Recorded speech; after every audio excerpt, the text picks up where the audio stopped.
Hello दोस्तों, मैं हूं रश्मिन और आप मेरी चैनल पर है रिव्यू बाय रश्मिन पर, जिसमें हम बहुत सारी मूवीज और वेब सीरीज का रिव्यू करते हैं। तो अभी हमने इसमें नया सेगमेंट स्टार्ट किया है जिसमें हम एक्सपर्ट रिव्यू करते हैं, जहां पर हम अलग अलग स्किल्स और सब्जेक्ट्स के जो एक्सपर्ट्स होते हैं उसको हमारे चैनल पर लाते हैं और उसके बारे में हम डिस्कस करते हैं।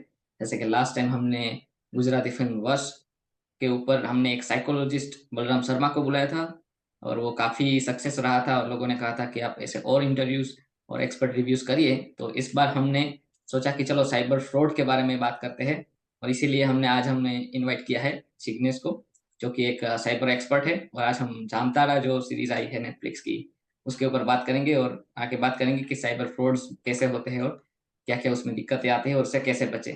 तो मैं सबसे पहले जिग्नेश से कहूंगा कि वो अपना शॉर्ट इंट्रोडक्शन दे, उनकी भी एक यूट्यूब चैनल है उनके बारे में बताएं, और फिर हम आगे बात करेंगे। और to you Jignesh. Thank you Rashmin and thank you for inviting me. आपने यहाँ पे आमंत्रित किया। तो बेसिकली मैं काम कर रहा हूँ साइबर सिक्योरिटी इंडस्ट्री में। तकरीबन 6-7 साल हो गए पर्टिकुलर फील्ड में। और साथ साथ जो हमारा जो मिनिस्ट्री ऑफ होम अफेयर्स का अपना जो इंडिया का जो प्रोग्राम है साइबर सिक्योरिटी अवेयरनेस और साइबर वॉलंटियर तैयार करने का, उसमें भी काम कर रहे हैं हम। और साथ साथ प्रोफेशनली भी हम जो है मैं जो हूँ वो साइबर स्पेस से जुड़ा हुआ हूँ।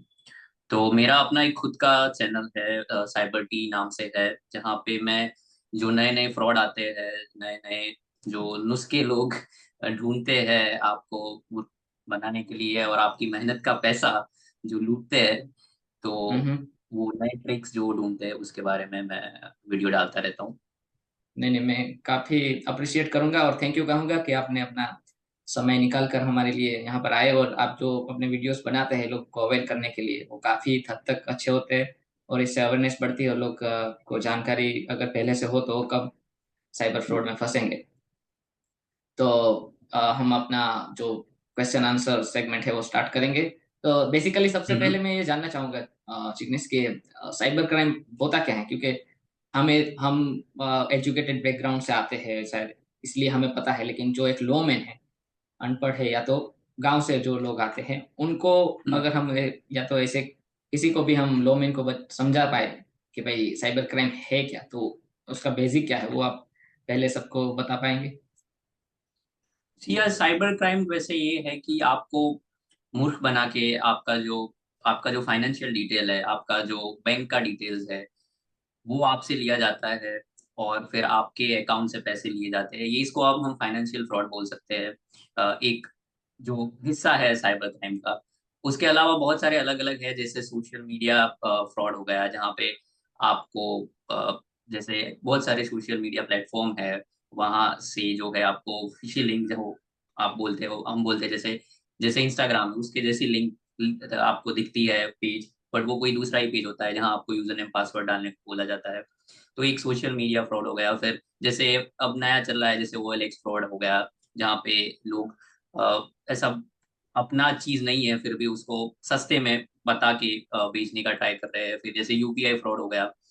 वैसे अलग अलग तरीके से आपको फंसा के बेसिकली क्रिमिनल जो है वो आपके बैंक अकाउंट से मोस्टली इन सब केसों में पैसा निकालने का ही अटेम्प्ट रहता है, या आपका सेंसिटिव इंफॉर्मेशन किसी को शेयर करके आपको धमका के कुछ पैसा लेने का ही ये एक तरीका होता है। ये एक लेमेन की भाषा में जो एंड यूजर मतलब एक अ, आम आदमी के साथ होता है। बट हम अगर वाइडर स्पेस की बात करें तो अभी जो है अभी जो सब दुनिया देश में सब अपनी साइबर आर्मी भी तैयार कर रही है, क्योंकि उनको पता है कि अगर अभी लड़ाई में जीता है, युद्ध में जीतना है, तो खाली उनके जो वेपन्स है या कुछ जो उनका जो शस्त्र सामग्री है उससे ही काम नहीं चलेगा। जो डेटा है बहुत ही इंफॉर्मेटिव है, वो बहुत ही इंपॉर्टेंट है।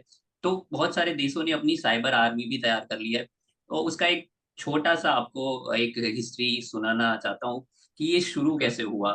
तो हम्म। जब रशिया अलग हुआ सोवियत यूनियन से तकरीबन 90s में, तो उधर बहुत सारे जो इंजीनियर्स थे या बहुत सारे जो मैथमेटिक्स जो पढ़ाने वाले लोग थे या मैथमेटिशियन थे, उनको काम नहीं मिल रहा था ढंग का।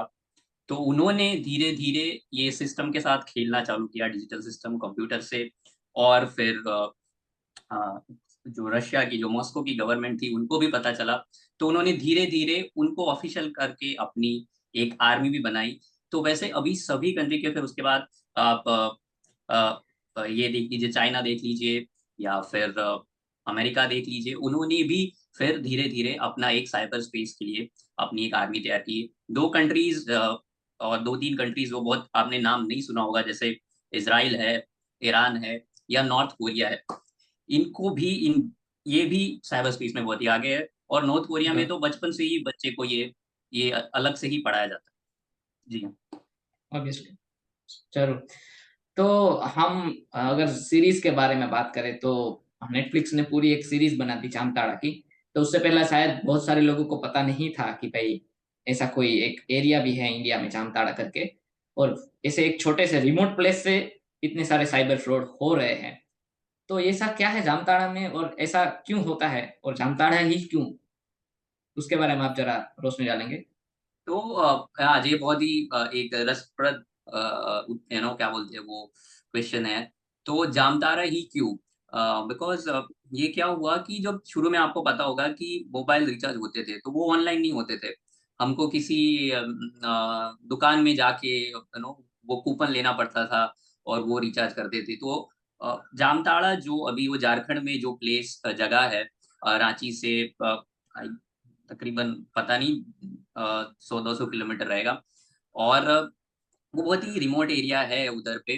तो अ, उधर पे जो पहले स्कैम चालू हुआ, वो ऐसे स्कैम चालू हुआ, कोई रिचार्ज करने वाला नहीं था, तो लोग ज्यादा पैसे लेके फ्रॉड करते थे। ऐसे ही कि जैसे 1000 का रिचार्ज है तो 500 का ही मिलता था, वो बीच में पैसा खा खा लेते थे। फिर धीरे धीरे, और उससे पहले भी अगर आप देखिए तो जो जगह है वो बहुत ही फेमस है। जैसे अगर चलती ट्रेन में भी लूट हो जाती है, वैसे बिल्कुल। किस्से उधर बनते रहते थे। फिर क्योंकि अभी जो हमने चर्चा की कि रशिया में जब बेरोजगारी हुई, तो तब साइबर क्राइम की तरफ लोग बढ़े। तो जामताड़ा भी वैसी जगह थी जहाँ पे बेरोजगारी थी। तो और शिक्षण नहीं है वहां पे। तो धीरे धीरे लोग इस पे बढ़े। फिर उनको पता चला कि इधर से फ्रॉड हो सकता है। फिर ऑनलाइन धीरे धीरे रिचार्ज चालू हुआ, तो उनमें उन्होंने ऐसे लिंक भेज के लोगों को बोनस रिचार्ज ऐसा करके उन्होंने ये चालू किया। फिर एक एक एक बंदा है जिसका नाम है राम कुमार मंडल। हम्म। उसका नाम बहुत ही फेमस है जामताड़ा में, क्योंकि उन्होंने उसको बोला जाता है कि वो 10th फेल है बंदा। बट उसने ये ट्रेनिंग ली, बाहर से जाता था, मतलब समझता था, और फिर वहां पे आके लोगों को ट्रेन करता था। बोला जाता है 200 के ऊपर से उन्होंने शुरू में लोगों को ट्रेन किया। तो ऐसे मोबाइल रिचार्ज से शुरू हुआ। फिर ATM card, debit card, credit card से चालू हुआ। तो एक तो वो था कि बेरोजगारी थी, और दूसरा दो तीन जो बंदे थे वो बाहर जाके धीरे धीरे पैसा कमाने का एक तरीका ढूंढ लेते थे। और जो आजू बाजू के पुलिस स्टेशन है वो भी बहुत सारे दूर है, और पश्चिम बंगाल का इलाका पड़ता है बाजू में। तो मेरे ख्याल से ये सारे कारण रहे। और अभी भी 50 से 60% जो साइबर क्राइम होते हैं, तो उधर जो उसका जो रूट रहता है, वो उधर आसपास ही रहता है, क्योंकि अब बहुत फैल चुका है। लोगों को पता है आराम से पैसा मिल जाता है। अभी लोग इंग्लिश क्लास भी लगा रहे हैं कि जब वो कॉल करे स्कैमर हम्म। विक्टिम को, तो वो बहुत ही प्रोफेशनल लिखे। बहुत सारी लड़कियां भी अभी ये क्लास ज्वाइन करके रह गई। और एक एक आपको लगेगा कि आपको बाहर से उसके मकान बिल्कुल गांव की तरह लगेगी, मगर अंदर आप जाओगे तो 5 स्टार होटल से भी ज्यादा सुविधाएं बिल्कुल रहेगी। एसयूवीज और मर्सिडीज आप देखेंगे उधर। बिल्कुल। जी हाँ। बिल्कुल हाँ। तो यही है कि बेरोजगारी से हटकर लोग यहाँ पर आ रहे हैं कि इजी मनी है, आसानी से लोगों को फंसाया जाता है और वो रिप्लिकेट होता है। अगर किसी बंदे को आप अपने गांव में ही सक्सेसफुल देखते हैं तो आप भी चाहते हैं कि आप भी उसी तरह से आगे बढ़े, क्योंकि वो इजी मनी है और वहां पर शायद इतना काम नहीं है कि लोगों को रोजगारी मिले। और अगर हम बात करें तो इसमें अलग अलग तरह के कैसे अ, तरीके होते हैं जिसके जरिए लोग स्कैम करते हैं ये लोग, और हम लोग फंस जाते हैं उनकी बातों में। क्या क्या अलग अलग उनके तरीके होते हैं। ये उनके तरीके हैं जो वो दिन ब दिन वो अपडेट होते रहते हैं। अभी बहुत ही ट्रेडिशनल तरीका था कि अगर वो बोलते थे कि मैं एसबीआई से बोल रहा हूँ, आपका एटीएम कार्ड या डेबिट कार्ड जो भी है वो ब्लॉक हो गया है, आपको तुरंत अनब्लॉक करने के लिए आपका कार्ड नंबर और सीवीवी नंबर कीजिए और ओटीपी आपको आएगा। ये बहुत ही पहले ट्रेडिशनल मेथड था। बट ये अपना जो तरीका है वो चेंज करते रहते हैं। जैसे आपको एक उदाहरण देना चाहता हूँ कि जब कोविड था तो जो लिकर जो है वो दारू है वो बिल्कुल, आसानी से नहीं मिलती थी, तो उन्होंने बिल्कुल, फेक पोर्टल्स बनाना चालू किए। और जो सर्च इंजन ऑप्टिमाइजेशन है उसके जरिए उन्होंने ये श्योर किया कि उनका जो फेक वेबसाइट है वो गूगल में सबसे आगे दिखे। तो एक आम नागरिक जो कुछ चाहिए कोविड के टाइम पे, तो वो गूगल पे जाके सर्च करता है कि मेरे को क्या मिलेगा। तो वो फिर वो बोलते थे कि आप अभी 200 रुपये एडवांस कर दो, बाकी आप जब डिलीवरी मिलेगी तब आप बाकी इसका पेमेंट कर। तो वैसे चेंज होते रहते हैं। वैसे ई सिम फ्रॉड है, फिर स्विम स्वैप है, और और केवाईसी फ्रॉड है जैसे, तो वैसे वो बदलते रहते अलग हैं। अलग अलग अलग तरीके करते हैं। आपने एसीओ के बारे में बताया, तो शायद मुझे लगता है आईटीओ बैकग्राउंड से जो लोग नहीं है उन्हें पता नहीं होगा कि एसीओ क्या है और ये गूगल हम्म। को कैसे अफेक्ट करता है। तो कई लोग शायद, अगर मुझे भी अगर एसबीआई में कॉल करना है तो मैं ऑब्वियसली गूगल को ही सर्च करूंगा और फिर जो भी फर्स्ट लिंक आएगी उसमें मैं कॉल लगा दूंगा। तो कई बार यह भी होता है कि लोग एसबीआई हो गया, पंजाब नेशनल बैंक हो गया, कोई भी गवर्नमेंट या तो प्राइवेट बैंक हुई, तो उसका कस्टमर केयर का नंबर सर्च करते हैं और जो फोन लगता है वो लैंड होता है सीधा जामताड़ा में। तो ये कैसे होता है? सर्च इंजन ऑप्टिमाइजेशन क्या है, एसईओ क्या है, उसके बारे में थोड़ी सी जानकारी दे तो लोगों को पता चलेगा कि इसे कैसे बचे और क्या हमें ध्यान रखना है। ये जैसे सर्च इंजन ऑप्टिमाइजेशन वो कीवर्ड से सर्च होता है, और उधर कुछ तकनीकी डिटेल्स होती है जहां से आप जब कोई सर्च इंजन में सर्च करता है तो आपका पेज सबसे पहले दिखेगा। अ, वो एक अलग ही टेक्निक है, उसके डिटेल्स में हम नहीं जाते। बट जो अपने को जो हमको प्रिवेंशन करना है कि कोई भी अगर हमको नंबर चाहिए कस्टमर केयर का या किसी भी सर्विस का, तो हम उसको खाली गूगल पे जाके वेरीफाई ना करें। उसका जो ऑफिशियल वेबसाइट हमको पता होना चाहिए कि क्या है। जैसे एसबीआई का, एचडीएफसी का, तो हर एक का एक ऑफिशियल वेबसाइट है। तो वेबसाइट का पूरा जो यूआरएल है, जो पूरा जो नाम है, वो हमको पता होना चाहिए, और उधर जाके हम कर सकते हैं। और बेस्ट चीज है कि हमको ये करने की जरूरत नहीं है। हम जैसे बैंक में जाए और उधर से डिटेल ले ले एक टाइम पे जाके कि आपके डिटेल्स दे बिल्कुल, दो। हाँ, बजाय कि हम इंटरनेट पे सर्च करें कि क्या नंबर हो सकता है, या same as an app store में कि ऐप स्टोर में ढूंढे कि कौन सा ऐप रहेगा। क्योंकि जो आम नागरिक है उसको ज्यादा पता नहीं होता। जो पढ़े लिखे लोग हैं वो उसको पता चल जाता है, क्योंकि जब ऐप होता है तो उसके रिव्यूज होते हैं। अगर ऐप आप इंस्टॉल करते हो तो ये जरूर देखें कि कितने रिव्यूज है, कितने डाउनलोड्स हुए हैं। ये सब इंफॉर्मेशन बहुत इंपॉर्टेंट है।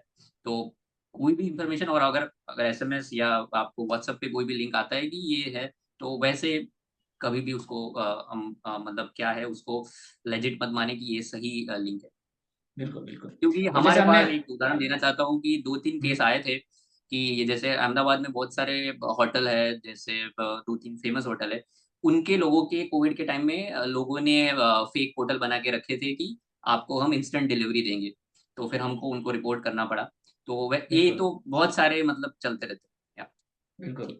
और जैसे आपने बताया कि जामताड़ा का जो ये शख्स था वो सिर्फ 10वीं पास था, और हम अपने आप को, जैसे कि हम इंजीनियरिंग बैकग्राउंड से आता है, कोई आईटी बैकग्राउंड से आता है, कोई बीए बीकॉम जो भी बैकग्राउंड से आते हैं, तो हम अपने आप को पढ़े लिखे समझते हैं, लेकिन फिर भी हम इनके जाल में फंस जाते हैं। तो ऐसा कोई नहीं है कि भाई आप पढ़े लिखे हैं तो आप नहीं फंस सकते, क्योंकि मैं अपने आप को पढ़ा लिखा मानता हूँ, लेकिन मैं भी साइबर स्कैम में फंस चुका हूँ एक दो बार। तो आप इसके बारे में बताएंगे लोगों को, क्योंकि हम ज्यादा ओवर कॉन्फिडेंस हो जाते हैं कई बार, और ये किस तरह से हमें ट्रैप करते हैं, क्या साइकोलॉजीज वो इस्तेमाल करते हैं, इसके बारे में आप बताएंगे थोड़ा।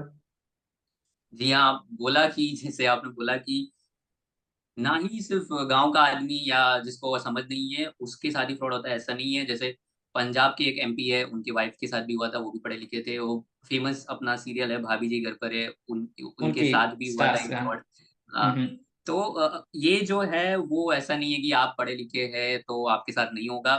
क्योंकि एक कुछ उदाहरण देना चाहता हूँ बहुत क्विकली कि हमारे एक कांटेक्ट में एक रिलेशनशिप मैनेजर थे एक बैंक से। तो उनका इंस्टाग्राम अकाउंट हैक हो गया था, और उनसे सभी को मैसेज गए थे कि हमको पैसे की जरूरत है, 500 रुपया बिल्कुल, ट्रांसफर कर।